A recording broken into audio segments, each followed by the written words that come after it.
Nagpur Chhatrapati Sambhajinagar national हायवेवर दुपारच्या सुमारास एक अत्यंत भीषण अपघात घडलाय।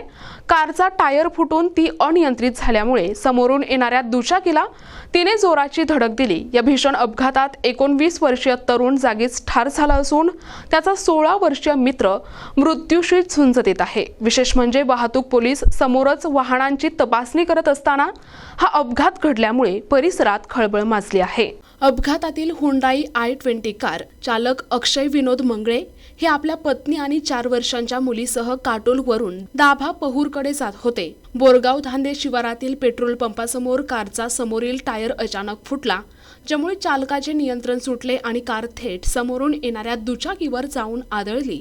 या धडकेत दुचाकीस्वार प्रज्वल अरुण मिलमिले याचा जागीच मृत्यू झालाय, तर त्याच्यासोबत असलेला हर्षल मोतीरामजी उरकुडे हा गंभीर जखमी झालाय। हर्षलची प्रकृती चिंताजनक असून त्याला वर्धा येथील सावंगी मेघे रुग्णालयात हलविण्यात आले आहे। या घटनेत कारचा समोरील भाग पूर्णपणे चकनाचूर झालाय। दरम्यान प्रत्यक्षदर्शी नागरिकांनी दिलेल्या माहितीनुसार मंगळूर दस्तगीर पोलीस हायवेवर वाहनांची तपासणी करत होते। पोलिसांना पाहून दुचाकीस्वारांची भंबेरी उडाली आणि त्याच गोंधळात टायर फुटलेल्या कारची त्यांना धडक बसली असे बोलले जात आहे।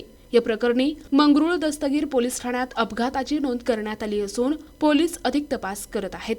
प्रतिनिधी जावेद खान, NTV न्यूज मराठी, वर्धा।